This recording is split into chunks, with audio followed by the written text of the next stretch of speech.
Come on. Good afternoon. Good afternoon. My name is Rod Watson. I'm the chapter chair for SCORE Hampton Roads, and I'd like to welcome you all here to Granby Theater. First, I'd like to thank the Granby Theater staff and all the organizations who work together to bring this collaborative group to pull this event off.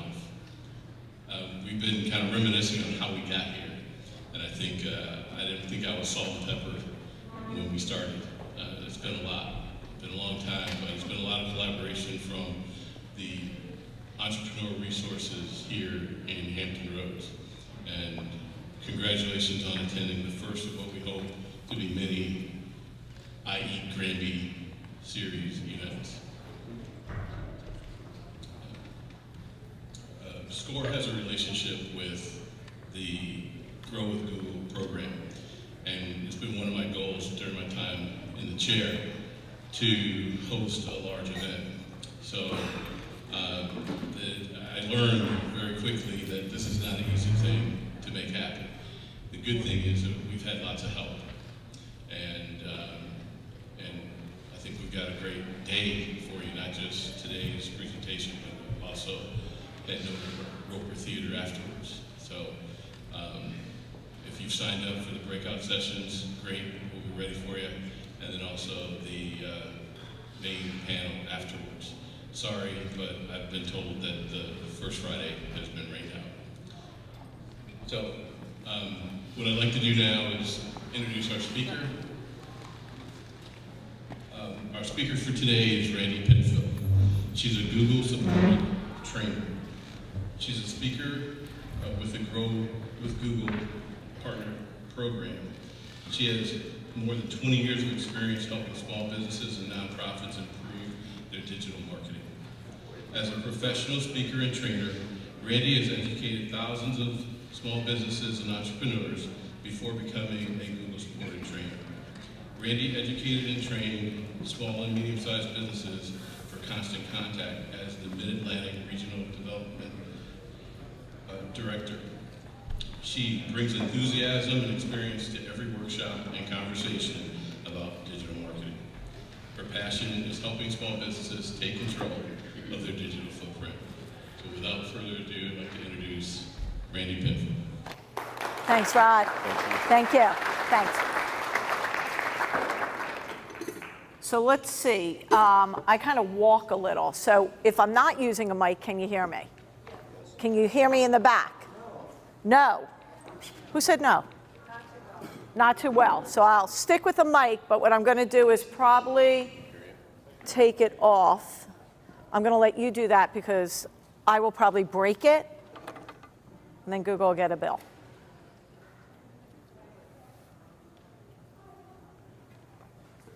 Cool. Great. Okay. No Freddie am I on? No. Yeah, Can you hear me? That's your leg. Okay. All righty. How's everybody doing? Good. Yes. You're going to be my go-to guy right there. There we go. I always like one or two in the crowd. So as Rod mentioned, my name is Randi Penfil. I'm one of the speakers trainers with Grow with Google, and I'm fortunate enough to be able to travel all over and help small businesses really empower themselves online with tools that Google has available. I want you to take note. We've got a website up here, google.com/grow. That website has tons of resources for you. So make sure you visit it because it is really a fabulous website with lots of great information. So what we're going to talk about today is how you can reach customers online with Google. How many small businesses are in the room? Raise your hands if you're a small business. So shout out a little what kind of business you got. Transportation. Marketing. Software. Photography. Consulting. My go-to guy. Coffee shop. I love it. All right. Coffee shop. What else? Realtor. Pastoral counseling. Okay, advertising, okay. So we got a variety of small businesses in the room. I'm going to go over a lot of different tools.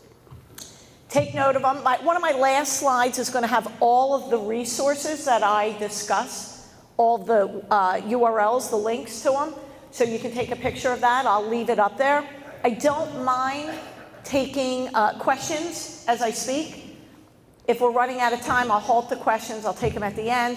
I will hang out for a little bit after if you have any questions. We also love stories, great stories. I already have one from my coffee shop go-to guy who's going to hang out.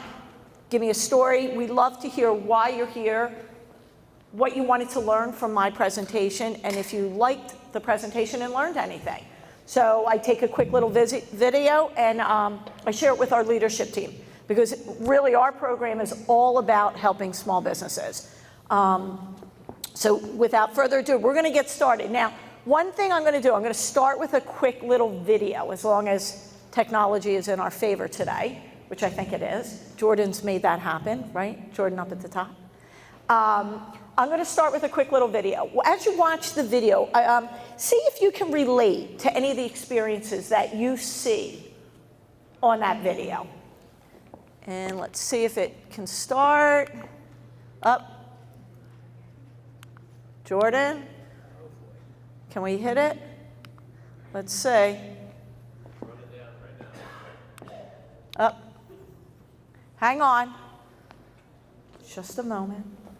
Technology doesn't always work in your favor, right? This is one of the beauties of going live and being filmed. How do you handle situations like this? So let's see. Nope. Wait, maybe it's going to work now. No, we're not working here. Can you click on that video?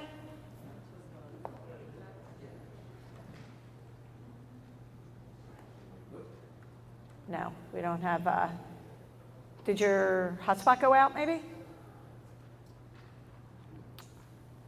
Give it one more second while that's coming up. So how many of you do Google searches? All right, I'm just lighting it. I always wanted to be a comedian. This is kind of my opening act. And when you do a search, what are you looking for? Whatever. Life, right? What kind of things are you looking for when you do a search? Do you just use a keyword, or do you use a search query? Keywords, phrases, questions, right? We've gotten away from the point where we just ask one little question or one little word. We ask questions. We put a string of keywords together. So let's see. Are we any closer, or are we going to skip the video? I think we might skip the video. What's that? Okay, we're going to skip the video. So what you would have seen if we showed you the video is really experiences that people have all day long. So if you want to make a reservation or go order a coffee at the, what's your first name? Chris, at Chris's coffee shop.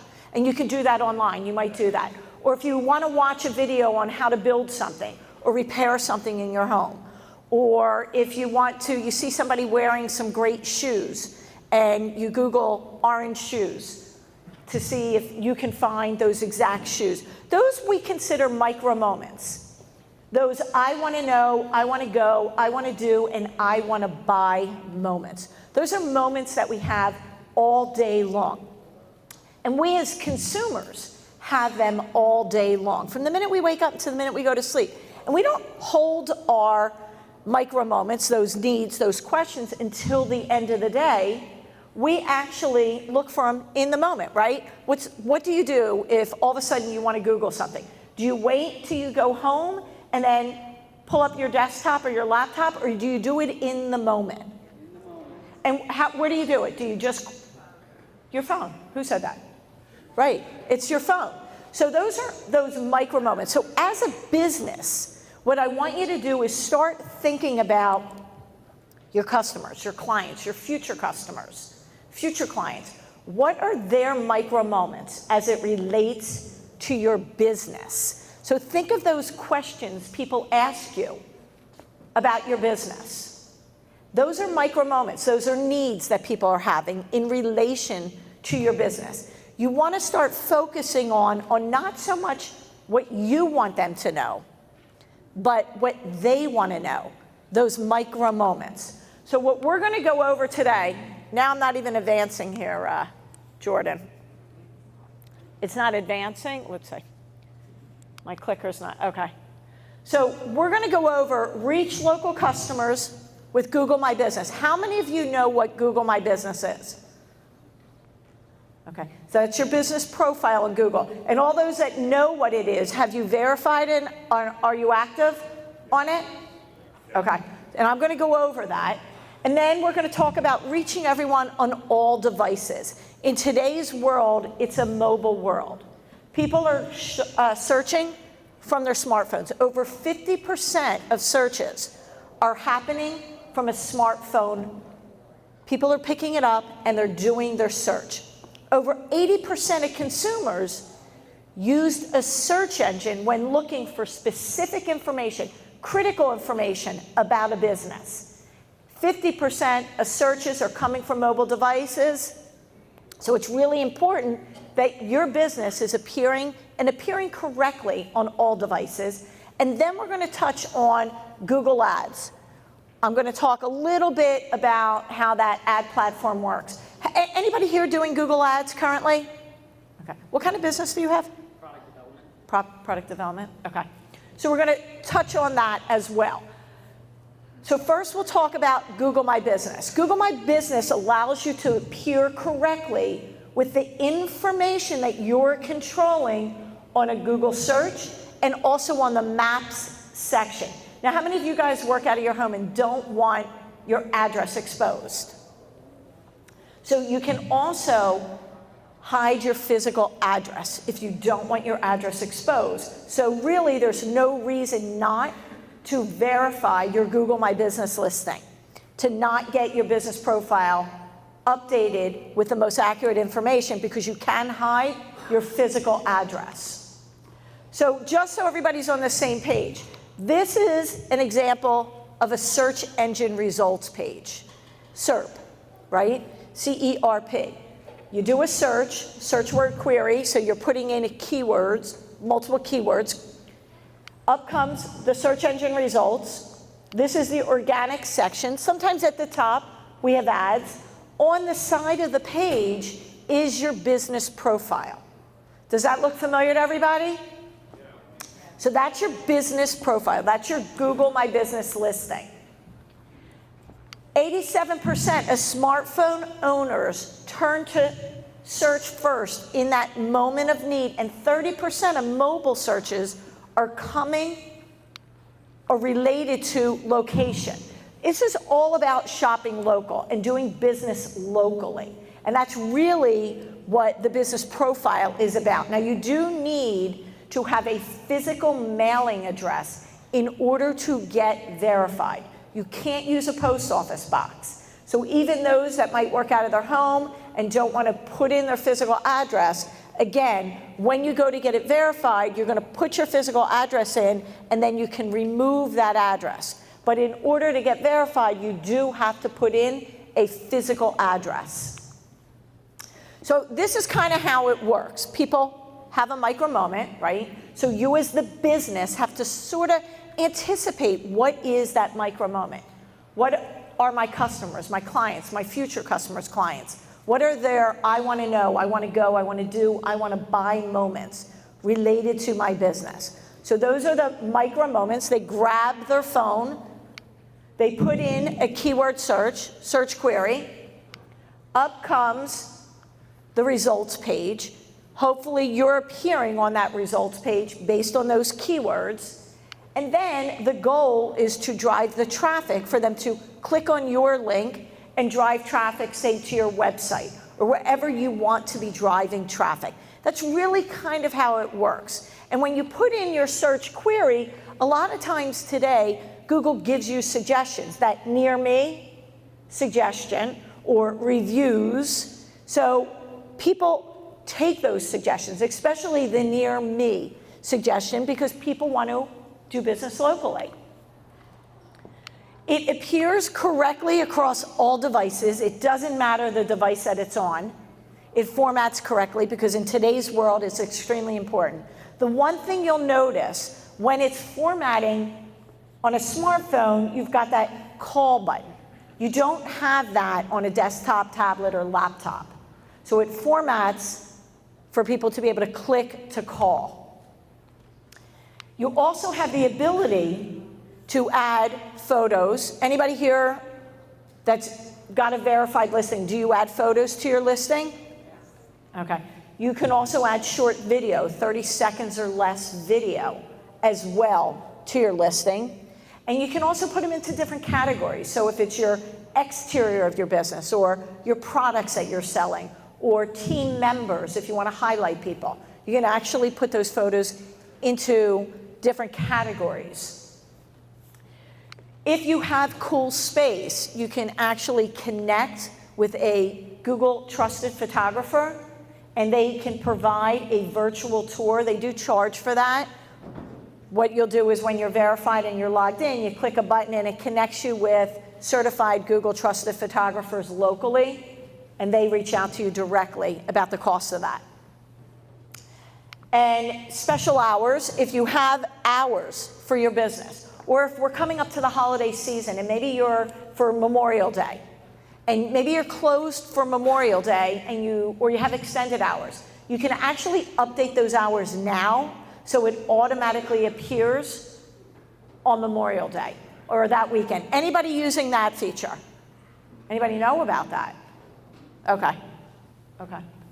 And then your business information. You want to provide detailed information about your business. There is a section in there that asks for business detail. You can provide up to 750 characters of information that provides good information about your business and is more descriptive about your business than just, say, the category. Now, the other thing is you can add multiple categories. So if your business, and say you're an appliance store, but you also sell grills and you sell mattresses, you can actually have 3 different categories. I always recommend that first category should be your primary category, and then you can add multiple categories to your listing as well. And this is one of the first things that you can do that can help your business to appear in a search. And everybody wants to make sure when somebody's Googling your business or Googling your products or your services that you're appearing. And this is one of the first things that you can do that can help your business to appear. Now, it doesn't replace your website, but it can enhance the information people find when they're Googling your business. And this tool, and most of these things that I'm going to talk about, they are not set it and forget it or one and done type of tools. This is something you want to be going back to and updating and being active on. So there's a couple ways that you can engage with your audience here. So you can create posts, messaging, and reviews. Anybody here currently using the post feature? One person? 2. Okay. So what's your business, sir? Digital marketing. Digital marketing. Well, you should be using posts, right? And you said yours was? Retail. Retail. What do you sell? Uniforms for school as well as professional careers. Okay. And do you have a storefront? Yes. Okay. And what do you have, sir? Digital marketing. Digital marketing. There's always a few in the audience. Digital marketing, right? No, that's great. So, and that's great that you're using the posts. So posts are live updates that appear within your business profile. So if you notice, this is the profile right here. Right here, where the image is called a post. It's an image, a description, snippet of information, and then a call to action, whether it's learn more, sign up, call now, buy now. There's different buttons, links that you can create, call to action. There are a variety of different posts that you can create. Now, there's a general post of what's new. You can create an event if you were having an event as well. If you want to have a coupon offer, you also have that available. Product information, if you want to highlight a particular product, you can create a post about that. All of your posts live live on your listing for 7 days.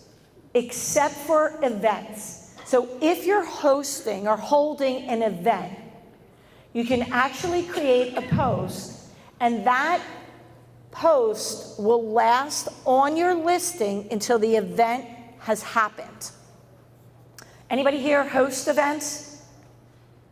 Okay, so you can create, like we could have created one, Rod could have created one on their business profile with an image, a little description, and then sign up, a link to drive traffic to the registration page. He could have created that 3 weeks ago, a month ago, and it would appear on his listing until the event has happened. So that's just one of the types of posts.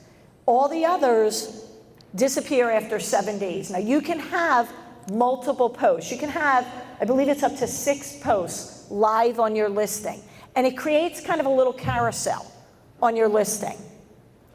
Again, it's about information and helping people find what they're looking for. And also, it helps you in regards to SEO because those posts are keyword rich. They're descriptive about services, products that you have for your business. Any questions on posts? Yes? Should I delete and repost old posts older than 7 days? So should I delete any old posts? So don't delete them because they disappear from the listing, and then what happens is there's a little arrow where people can view old posts if they want to. So they don't disappear from within your listing, but they don't appear live on your listing on the search page. So you don't delete them. Now, if you posted something 6 months ago and you want to repost it, you can just copy that text and create a new post. Any other questions? Can you add that Google to like one of the tools that you use for social media posting so it posts all at once? So can you add, like for any of the scheduling tools? Yeah. So can you add your post to any of the scheduling tools? Currently, no, you can't. I think there's 1 or 2 that are paid for, and I'm not familiar which ones they are. We don't have a scheduling feature like some other social media platforms where you can schedule a post, you can't. What I do recommend for businesses, just like you would create a social media calendar, right? You might look at your year, break it into quarters, and kind of create different posts that you might want. I recommend open a Google Doc and create a doc with different posts that you want to create, build that in advance, and then you can just copy it and paste it when you're ready to post. It makes it a little easier instead of every few days saying, now what am I going to post? Any other questions on that?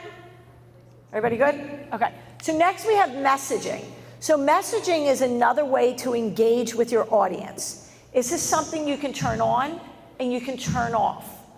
Now, we're rolling out a new feature with it. So I'm going to talk about the old feature first, and then I'll talk about the new feature. The old feature, which some of you may still have within your listing, is you would actually turn it on, put your phone number in that can receive a text message, set up an auto reply, and it would go live. Now, your number isn't exposed. It's actually swapped out with a number that people can't call you on. But it would become where I could actually click, and in between where it says call and directions, and I know this is a little fuzzy, so I apologize, but call and directions, a little message button appears, so people would click that and it becomes a text message through the messaging feature, through your phone. So here's the thing, that's a text message. If you're not good with text messaging, you don't turn this on. Text messaging, right, means people expect an answer right away. So if I send a message to Chris, hey Chris, what kind of coffee do you guys have today? I expect an answer from Chris. The best. And that's the answer I expect. But so I send that message, I would get an auto reply, hi, this is, what's the name of your shop? Cure Coffee House. Hi, this is Cure Coffee House. We're tied up serving our customers. We'll be with you shortly. And that means shortly you're going to reply. Not tomorrow. That's too late. So that's the text messaging feature, the way some of you might have. The new way that we're rolling out is you would use it through the app, which you would all download, and I encourage everybody to download the Google My Business app onto their phone, and you can turn on the messaging right directly from the app, and it becomes like social media today, some of the platforms where you can do a message through the app itself instead of having to put your phone number in. So that's a new feature we've been rolling out that many of you might already have, some might not. If you've already set up messaging, you have the old way. But when I mentioned downloading the app, I always recommend when you download that app, keep the notifications on.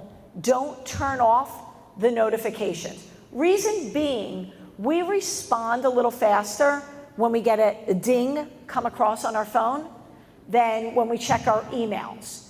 And you'll get a notification when I give a review to Chris's coffee shop, the best, right? That's my review. He's going to get a notification that comes across that, hey, you've got a review, or Randy gave a review on your listing.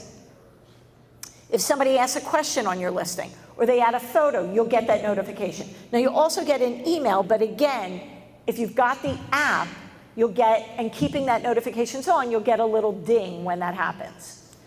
And then next, we've got reviews. So how many of you guys read your reviews? So your personal reviews, right? How many of you all read reviews in general?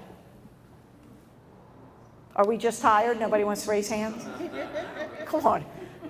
I took a 6 a.m. flight today, people. So, okay, how many of you read reviews? There we go. Okay, and when you read a review, do you make a decision of whether or not you're going to do business with that business based on the review? Right. So even if a good friend recommends a restaurant, and they said, oh, I had a great meal, and you read reviews, and almost every review is horrible. And not only that, the owner is argumentative on those reviews. Are you going to say, well, my friend said it's really good, so I'm going to ignore all those complete strangers that I never met? Or are you going to listen to those complete strangers? We listen to the strangers, right? You don't? I listen to the strangers. But that's the way a lot of us in society are today, is we're more willing to listen to complete strangers by reading reviews, looking at their photos, seeing how a business owner responds, than we are when a friend says, I had a great experience. So here's the key. You have reviews. These are all sitting on your Google My Business listing. In order to reply to them as the owner, you must be verified. You've got to get your business listing verified.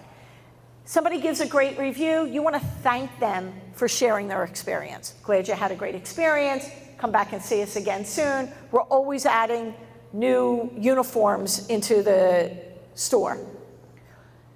Or we're having specials, however you want to reply. If it's a negative review, should you reply to that? Right. You should reply. But the key is you don't want to get into a debate about it. What you want to do is thank them for bringing this to your attention. Now, you may already know, Chris may already know, that person came in, they were nasty, they were rude, they didn't treat your employees well. But you're not going to say that in the review, in your reply. You're going to say, hey, I want to learn more about what happened. Please reach out to me directly at the store. The goal is not to engage in an argument. The goal is to drive that traffic offline. Now, when you reply to a review, they're going to get an email that you've replied to the review, and that's fine.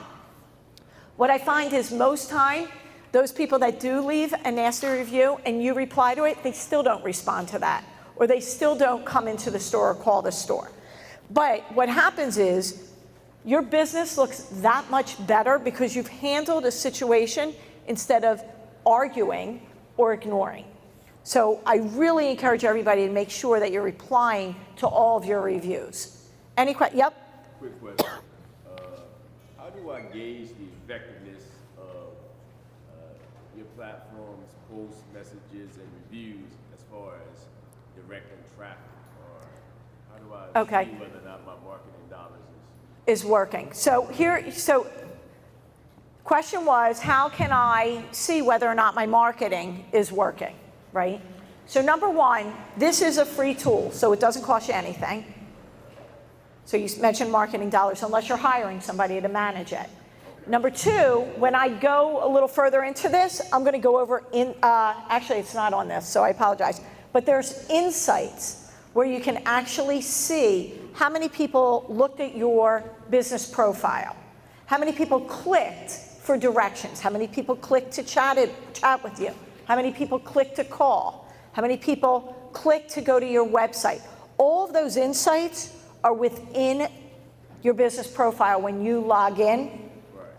So it's all there, all the details. There's also, if you have a store and people click for directions, you can actually see, this is new, the zip codes that people clicked for directions, which I always think is really powerful, because if you're marketing to certain zip codes, and yet when you look at your insights, I'll come right to you in a sec, when you look at your insights and you see a couple zip codes that you're not marketing to, but they're clicking, it gives you insight as to, oh, maybe I should be marketing a little bit more into that area. Everything you do within Insights or look at, you can break down to a week, a month, and a quarter as well.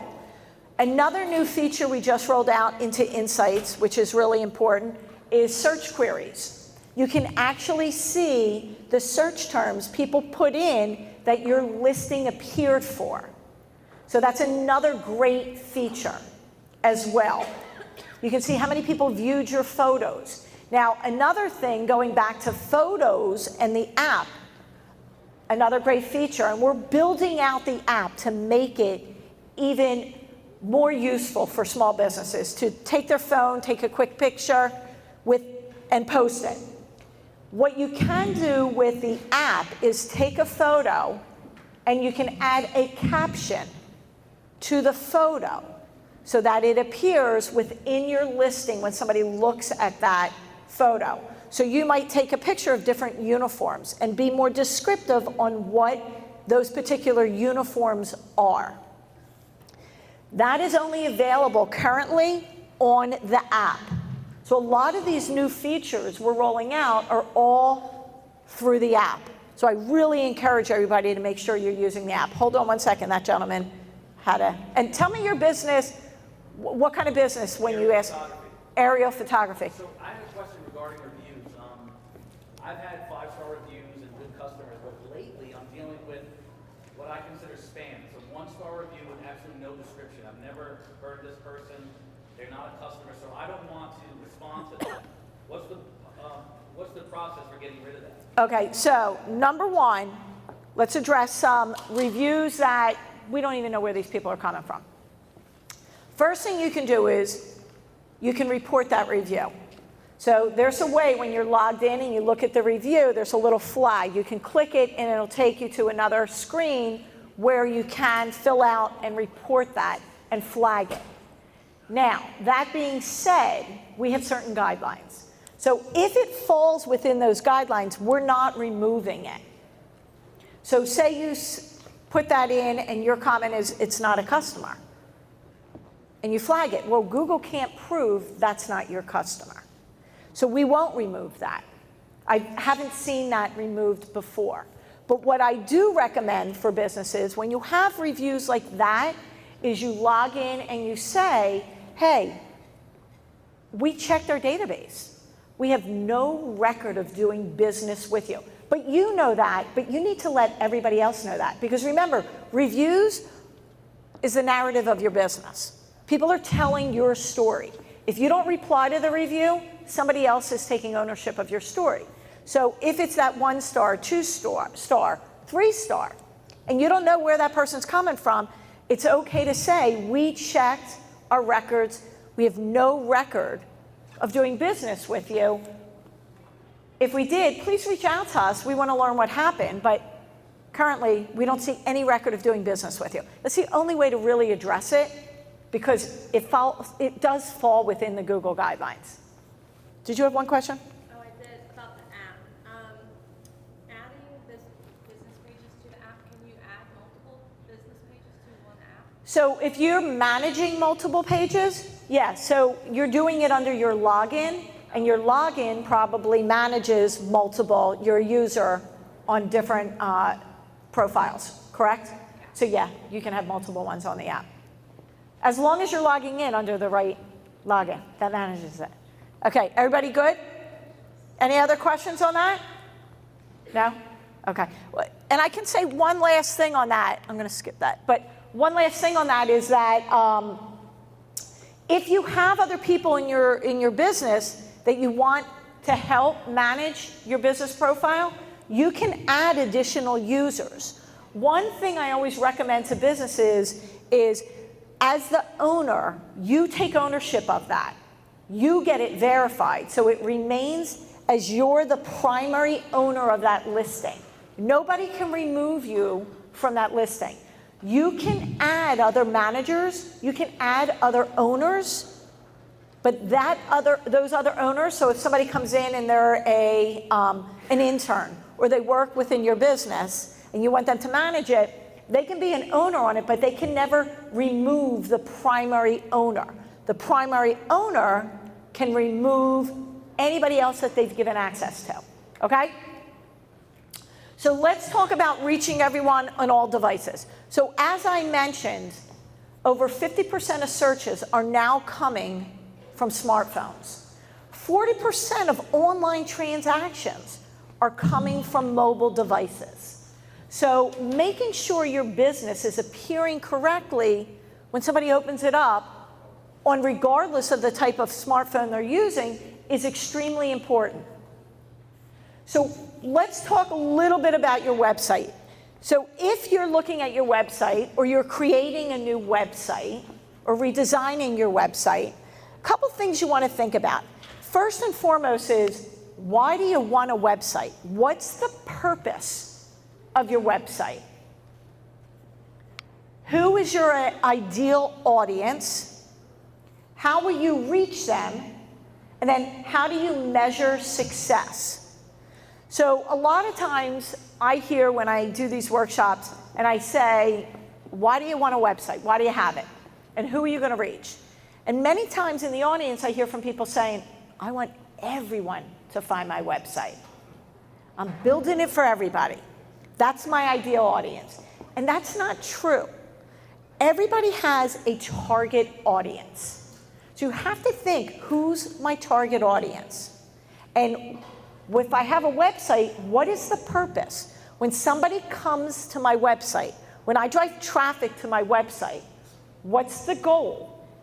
What do I want them to do? Now, you might have multiple goals, but can they reach those goals? So you want to make sure that it's easy for people to be able to convert on your website, for you to be able to have people accomplish the goals that you're setting out. So we're going to talk about SEO, search engine optimization, which we could spend a whole week talking about it. It's, right? My marketing friends, right? It's huge. But I'm going to do it in about 30 seconds, so stick with me. Now I'll go a little slower. So what I want you to think about is, and everybody hears SEO, right? Everybody wants to appear, what, on the first page of Google? Right? So this is an example, as I've shown you before. At the top, you put in a search query, up comes the results. You have ads. These are shopping ads if you have an e-commerce site. And people can actually purchase and check out on your website. You can actually create a shopping campaign, shopping ads, with the image, a description, a price, and a link to the page on your site. And then we have text ads underneath. And this is also on mobile. You have ads up here. And then you have organic underneath, and then your business profile over to the side. Am I in your way, you guys? Can you see? Okay. Of course, I'm halfway through my presentation and just decided to ask you guys. But So this is all the organic section. That's what SEO is. It's pulling the information organically. So I'm going to kind of break it down so you can think about how SEO works. So SEO, the web, people are doing a search. I want you to think about the web as a book with trillions and trillions of pages. Google's job is to read the book, categorize those pages, and then help the searcher, the person reading the book, find the information that they're looking for. How does Google do that? It uses a software robots that crawl your site, web crawlers, Googlebot, to crawl your site, read the information, index it, and then store it in data centers. Then you, the searcher, does a search. You put in search terms, a question, a phrase. Google uses an algorithm of over 200 plus signals to pull that indexed information that, using that algorithm, pulling it, that would match those search terms so that you, the searcher, is seeing the most relevant information. That's kind of in a nutshell how it works. And I want you to think about, everybody thinks about, their website and the home page. But you want to think about your website, which has multiple pages. Each page is important for Google to be able to crawl, to be able to read, index that information. Because you don't always want to drive people to your homepage, right? If you're talking about selling, there was a realtor here. Here's my realtor. Is there a real? Okay. So if you have a website and you're talking about an open house that you might have, or even you're writing a blog article on how to stage a house, you don't want to drive people to your homepage. You want to drive people to that page of your website. So you've got to think as each individual page of your website is important.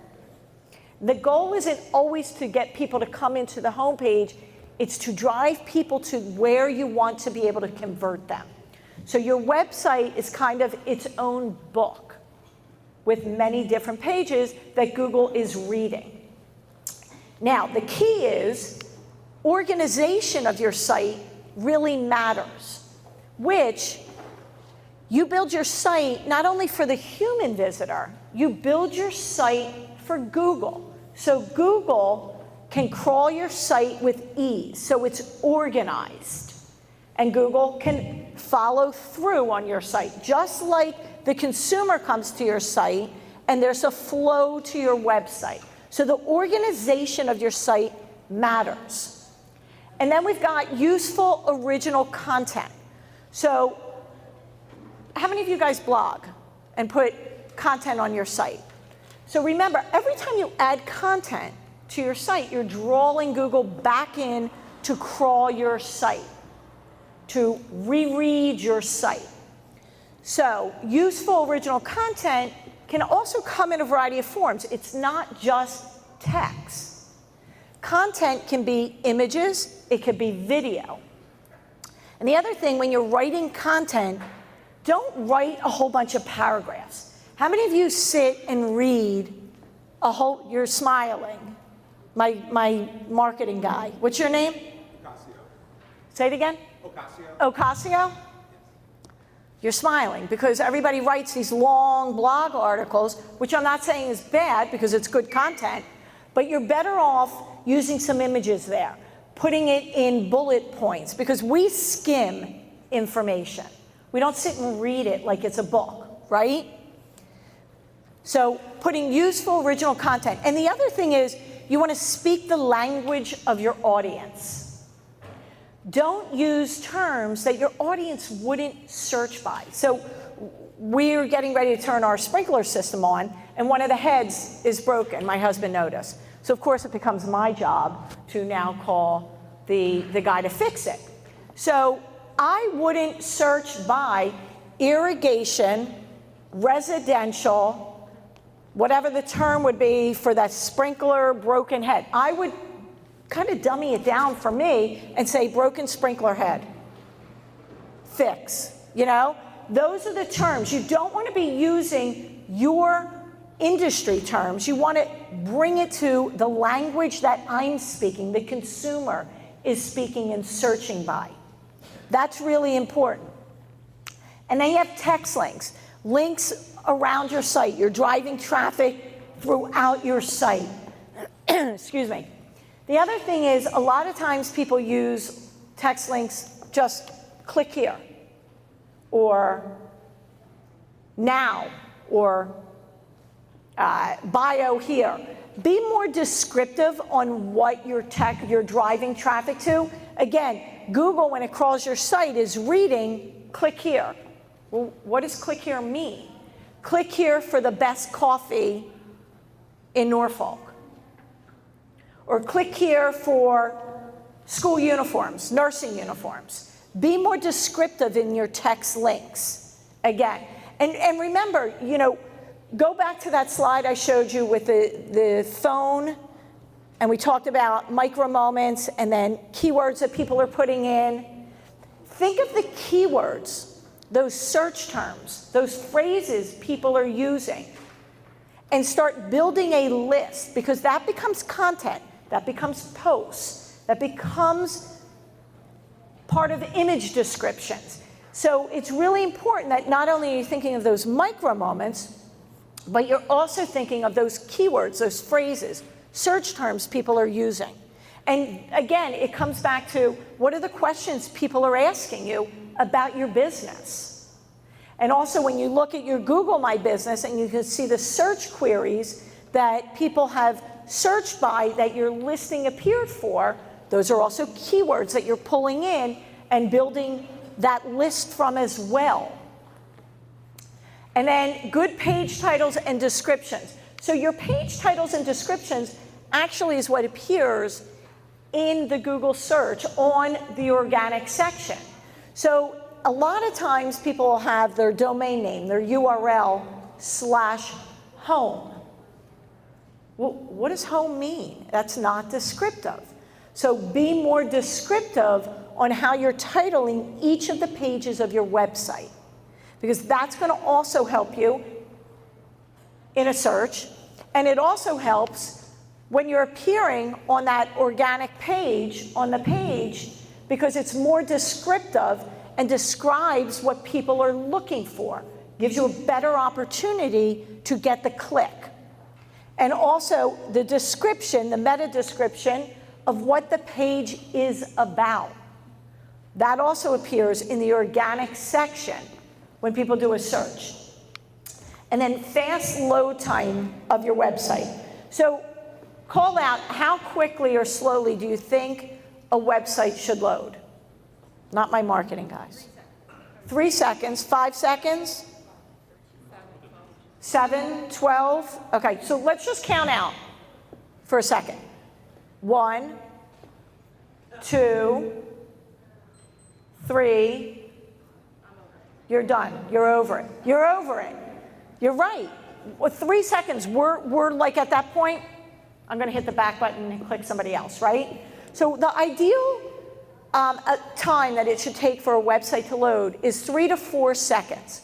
For every second over, you lose a 10% conversion. So it's really important that you're not slowing down your site and you're looking at your site. And I'm going to give you a link in a few slides where you can check the speed of your website, and then Google will give you a little report as to what might be slowing down your website. So it's really important, because remember, we're looking on our phone. I'm not going to spend 7 seconds waiting for you. And it seems crazy, right? 7 seconds. Like, are we that impatient today? We are. But, a second is a long time when you really count it out, right? I know, because I started doing planks, and when right? And I put my smartphone, my timer, thank you, in front of me. I'm like 4 seconds in, I'm like, oh my God, this is so long, right? So think about how long that second is just for your website to load. And then you want to optimize images. Now, again, you may get a report back from Google when you look that your images are too large. The files are slowing down your site. So it's something you want to look at. The other thing you want to think about is, excuse me, as you add photos to your website, you want to make sure you're putting in an image description, alt text, alt tags, it's called, which I kind of describe it as, you know, when I go through my mother's old photos, and on the back of every photo, it has a description of what it is. You know, Randy at 6 months in Atlantic City.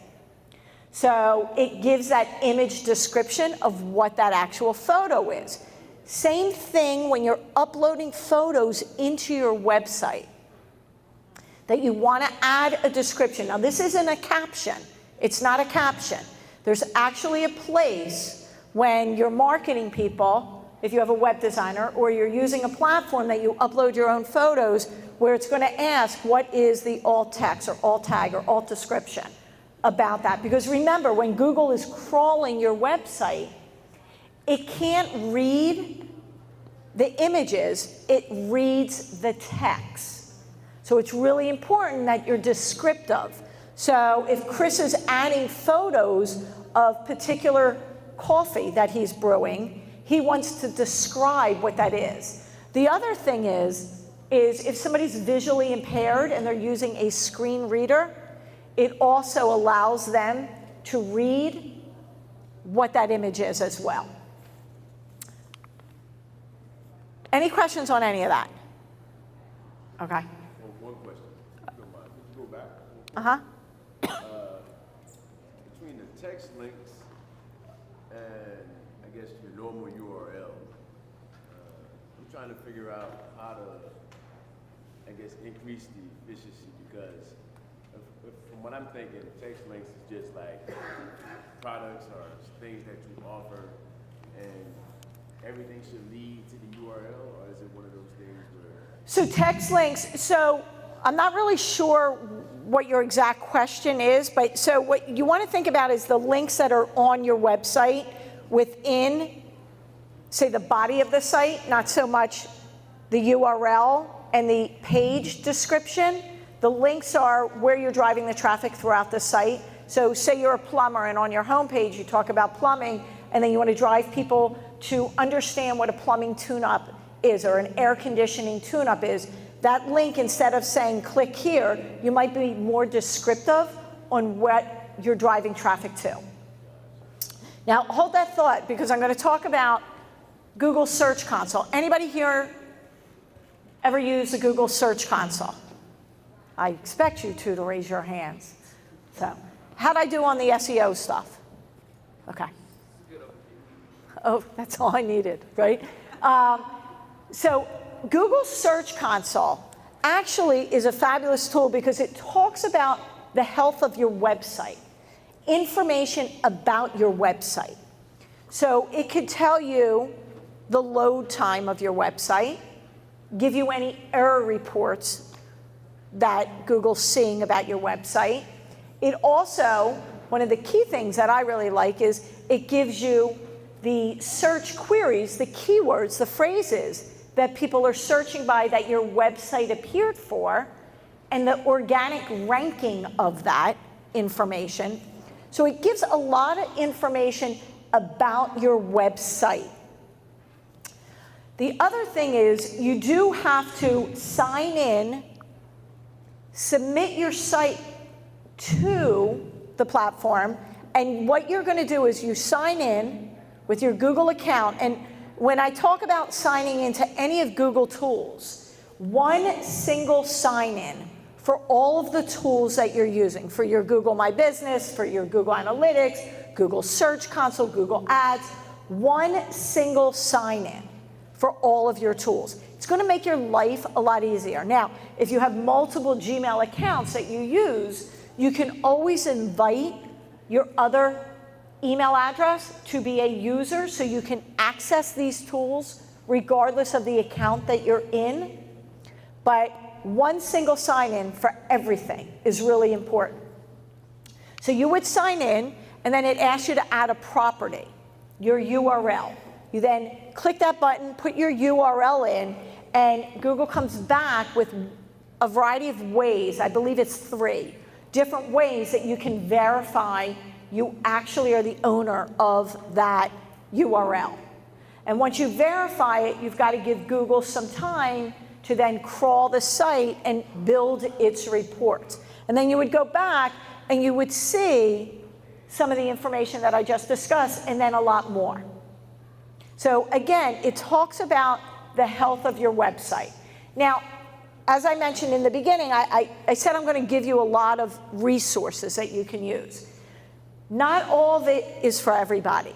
Pick and choose the ones that you want to get comfortable using and understanding, and then move to the next one. There's also this other search engine, the second largest search engine in the world, called YouTube. How many of us use YouTube all the time, right? And that's a search engine. So you can go to YouTube, and actually Google has a lot of channels. You can follow, subscribe to these channels so that you can learn about Google Analytics, Google Ads, Google My Business, Google Search Console. If you're just Googling it and want to see what information is out there, I always recommend use the year 2019 so that you get the most accurate information. If you don't put a year with it, you're going to get outdated information. So it's really important that you do that. So let's talk content marketing. I already talked a little bit about that, about speaking the language of your audience, about content is more than just words, video, images. But when you're building out content, you don't want to always just be selling and talking about how great your business is. What you want to be doing is becoming a resource for people to keep coming back to your site. So you want to talk about how-to, a top 10 list, educational information on your website. You don't want to always say, buy here, buy now, we're the best, we have the best prices.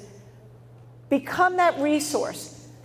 Put some community links on there so that you're driving traffic back to your site. Google Trends. Anybody here use Google Trends? Okay, so Google Trends is another great tool. And Google Trends gives you the relative popularity of keywords, of phrases. So we talk about building that list. Well, you're building that list, but how do you know that those keywords are really trending, that people are searching for those keywords? So this is a great tool, google.com/trends, where you can go and you can put in multiple keywords, and Google will give you a report on, yes, those keywords are trending up or they're trending down.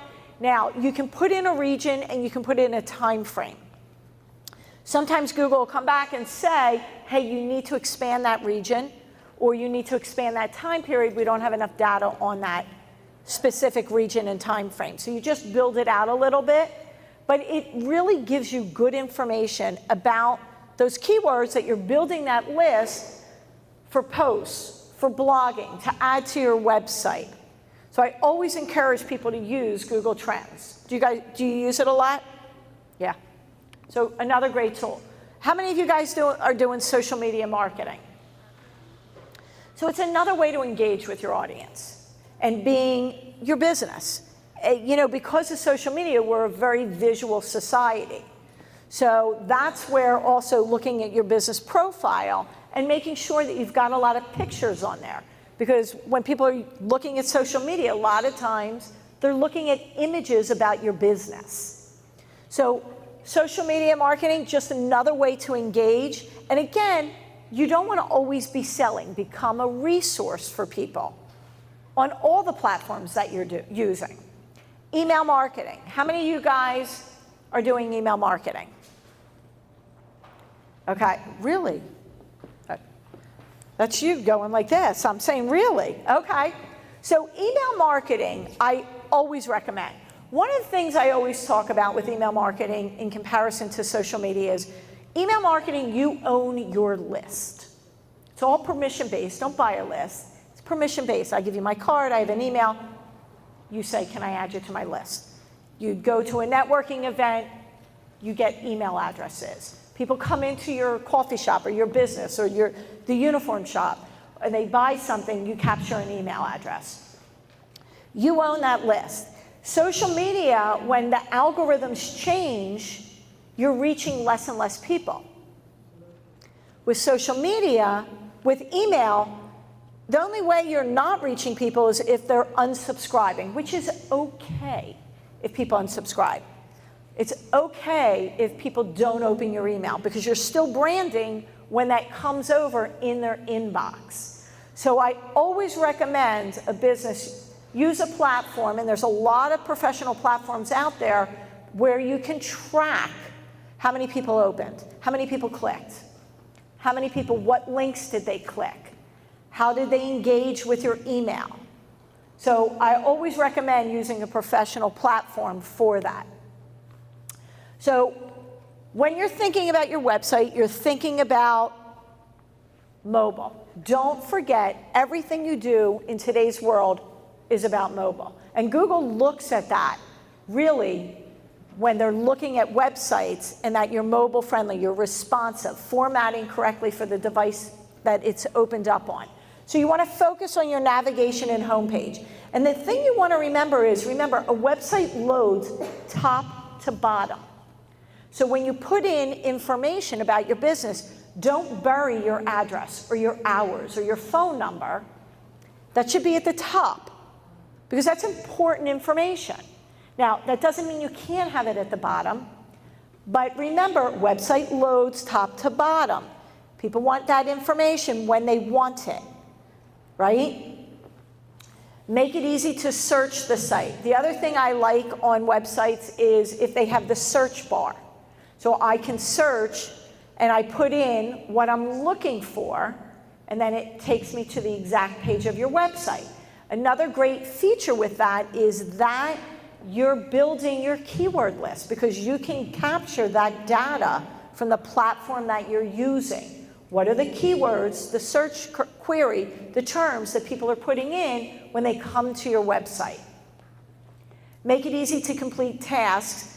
If people come to your website, don't make them have to create an account in order to browse your site.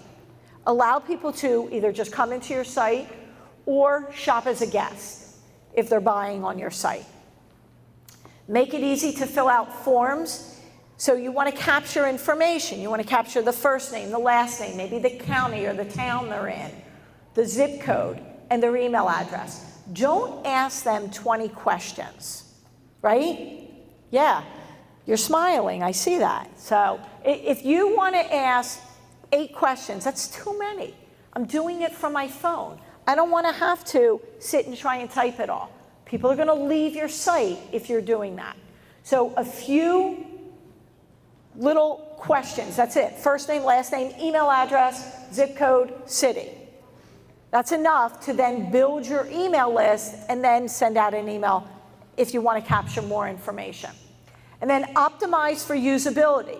Back in the day when mobile was becoming friendly, people were picking and choosing pages of their site instead of the entire site to be mobile friendly. You want your entire website to be mobile friendly. Be responsive. Again, Google's looking at that mobile first. Who's mobile friendly when it's looking, that's part of its ranking as well. So your entire site should be mobile friendly. This is the website where you can test the speed of your website. So it's testmysite.thinkwithgoogle.com. testmysite.thinkwithgoogle.com. And you can actually put your domain name in there, and it'll give you a report. Now, don't go in your basement on a rainy day, right? You'd be surprised. I have people in the audience say, well, if I'm in my basement myself. So in an ideal situation, you put your domain name in and it'll give you a report. And remember, if you're using the Google Search Console, you'll also find that information on the Google Search Console as well. So reach customers with online advertising. How many of you, refresh my memory, are doing Google Ads? Okay, a few of you. Okay, so I'm going to touch on this briefly, and then we'll take some questions. Where are we at on time? Let me, okay, so we're almost wrapping up. So ads, as I mentioned before, we've got ads at the top. Ads also appear on mobile devices as well. There's a variety of ads that you can have. You have text ads, and we've got the shopping ads, shopping campaign as well. Let me just mention one thing. This is considered an impression. When an ad appears, it's considered an impression. You're not charged for your ad to appear. Okay? So we talked about search engine optimization, SEO. This is search engine marketing, SEM. So optimization, SEO, search engine optimization, is all the organic information that Google finds. SEM all has to do with the paid ads that you're doing within the Google Ads platform. So when you're creating your ads, as with any marketing that you do, you want to be defining your goals in advance. What's the purpose of running your ad? Why do you have or creating a Google Ads campaign? What's that goal? What's that? To get customers. To get customers, or to have customers give you your their email address, or for them to purchase, right? What kind of business do you guys have? Architecture? Okay. So to get customers. So always in any type of marketing, what's the purpose? What's the goal? What's the end result for doing it? You only pay for the clicks or the phone calls. So as I mentioned before, when your ad appears on a results page, that's an impression. When I click on it, and I have the ability to either click to call directly, or click and it drives me somewhere, whether it's a landing page, whether it's your website, whether it's your YouTube channel, whatever it may be, it drives me somewhere. That's when you're charged for it. You want to create compelling ads. You'll have a few lines of text. Always put a call to action in your ad. There's, again, the goal in mind is buy now, visit our store, call now. So have a call to action as to why people would want to click and drive the traffic somewhere. You control where the ads are displayed. So you can pick the cities, the towns, the zip codes, the area, the state where you want your ads to appear. You can also exclude certain cities, towns, states, zip codes if you don't want your ads to appear in them. And then you're going to track the performance and then make adjustments as your campaigns are running. You want to keep checking on what's working and what's not. It's really important that you're logging back in and looking. And what happens is you set up a monthly budget. And that budget then is broken down into daily spend. The month will never go over that budget that you set.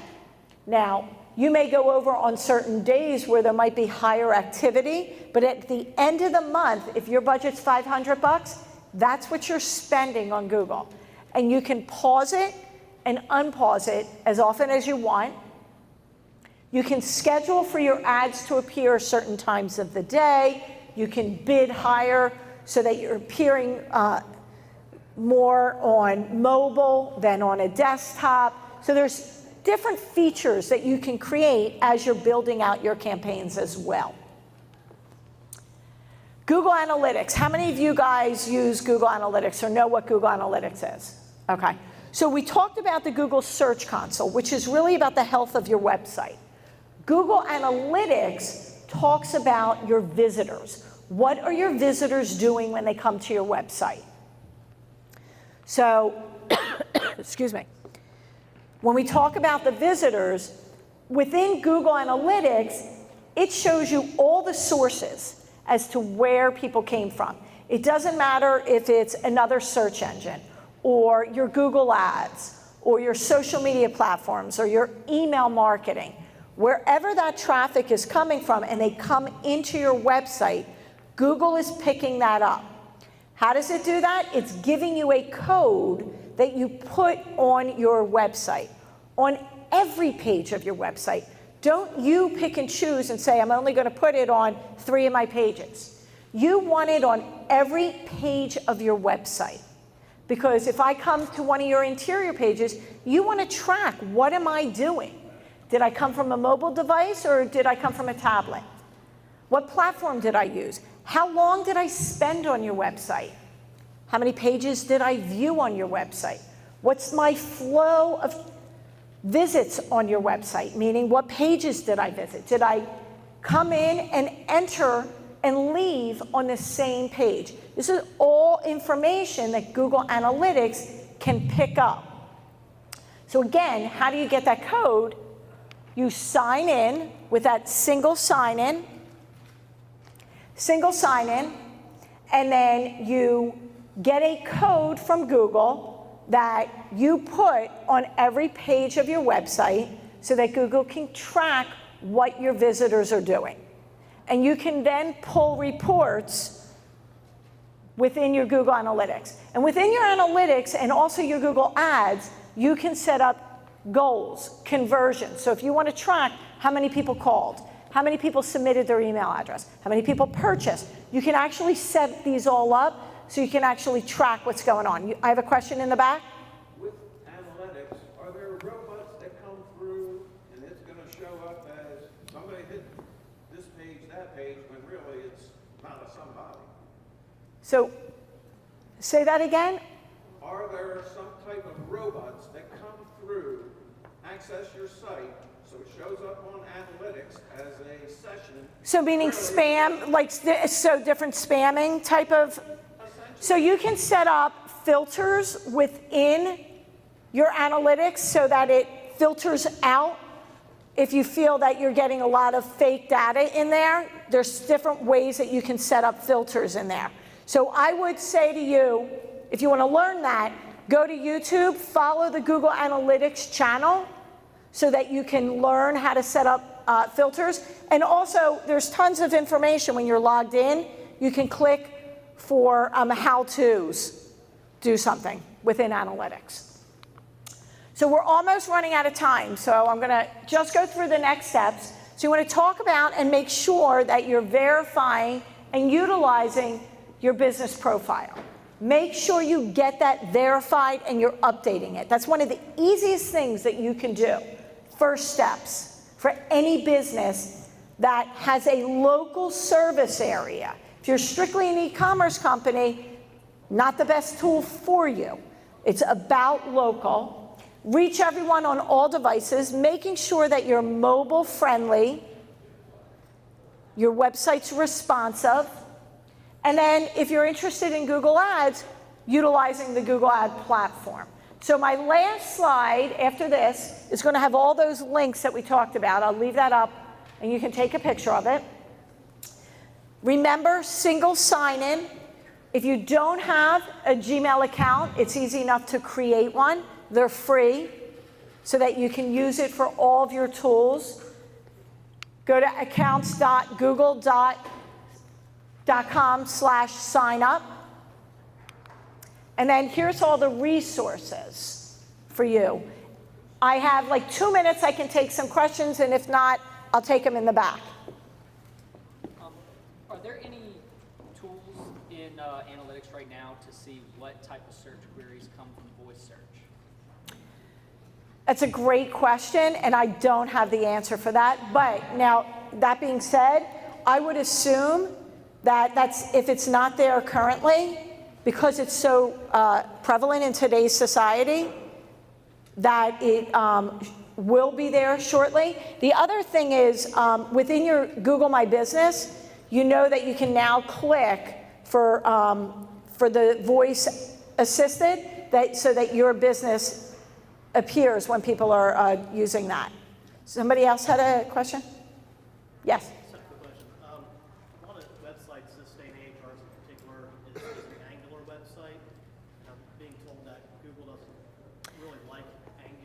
That I'm not familiar with.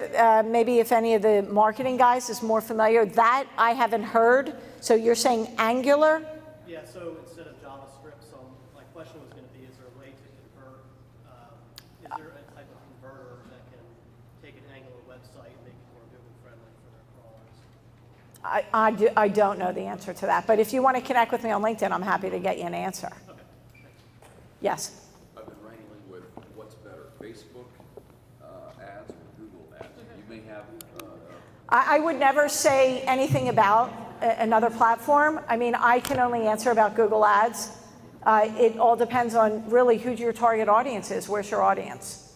So, yeah, I could never say either or. I know businesses do both, and I always recommend being wherever your audience is searching. Is there a place to compare with unbiased opinions? Results? Run both and see what your audience, see how they appear. I mean, do A/B testing. I mean, that's always your best bet in any type of marketing is A/B testing. Yes.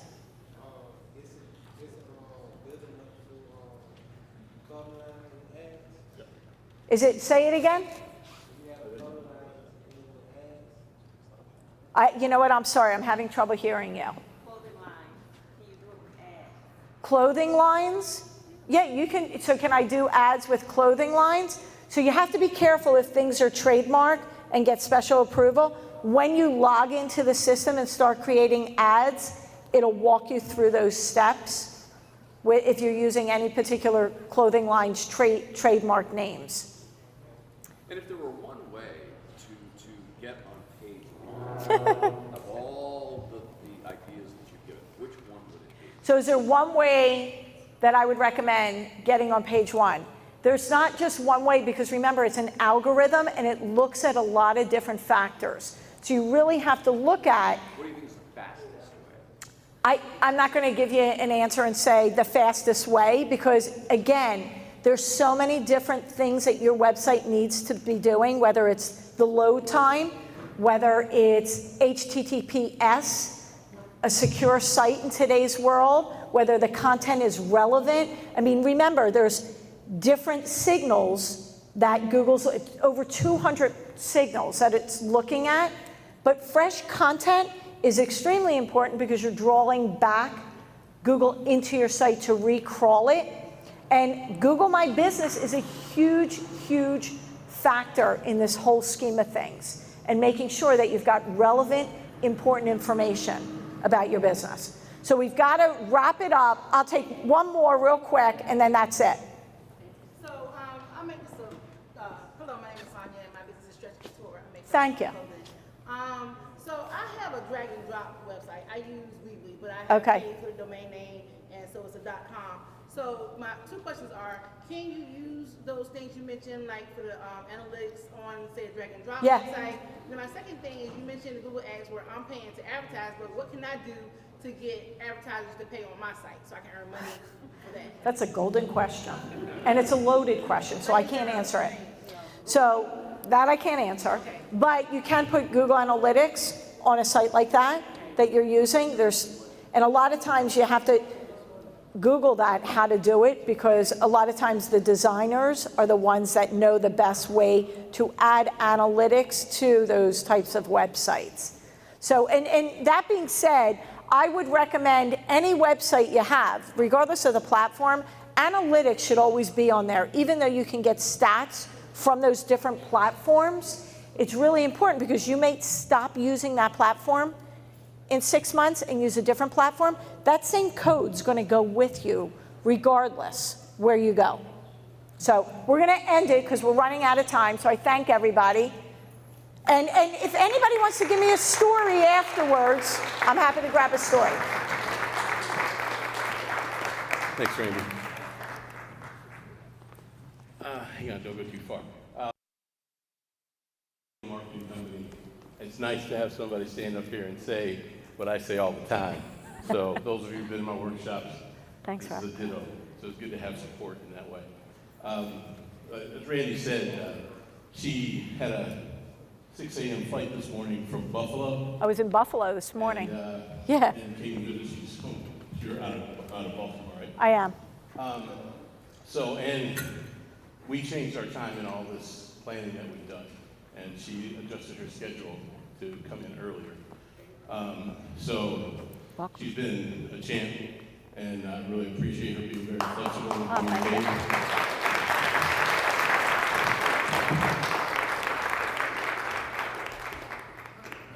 I don't know what the rules are, so I didn't ask. But I do have a gift for you. Oh, thank you. Something from one of the stores No. in the mall right across the Lush. street. Love Lush. Who doesn't love Lush? My daughter's favorite store. She loves One of mine, too. bath bombs with a nautical theme. Mermaid City. So there's a mermaid bath bomb and a Very cool. sea- Thank you. sea one. Thank you. Enjoy Very it. nice. So my car smells like mermaids and ocean. No, it's nice. But thank you very much. Yeah, I appreciate sure. it. Great to be here. I want to take a minute, since we don't want to hold things up. Many of us have to run down to Roper Theater. If you did not register for Roper Theater, they're going to take the attendees who registered first, and then if you didn't register, you want to go to one of the breakout sessions, then they'll take them in as a standby. So, Rod, what is the correct spelling of Randy's last name, please? Penfil. And now I'd like to have Peter Shaw from Tidewater Community College come on up. And my first name is Randi. Penfil the Penfil. This lady's a mother engine, isn't she? She's awesome. Hi, my name is Peter Shaw. I'm a professor of business at the TCC Norfolk campus, quarter block from here. And my colleague, Alice Hoey, is associate professor of business, who's here with me. We want to bring you greetings from the Norfolk campus because we're part of this half-a-day event and say welcome to the Norfolk campus, as many of you may be going. Simple directions: when you walk out the front of the theater, hang a right. Less than a quarter of a block down on your left is the Roper Theater. When you get there, you walk in the lobby, there will be people there to greet you and make sure you get to your breakout session. There will also be bottled water and snacks waiting for you. Give a little pep up energy there for the afternoon. After the breakout session, please attend, if you will, the final panel discussion in the theater, which is going to be pretty awesome. Talking about basically going from idea and getting money to get the business going. That's going to be an awesome event. All righty? So please welcome. We welcome you to the Roper Theater. And again, thank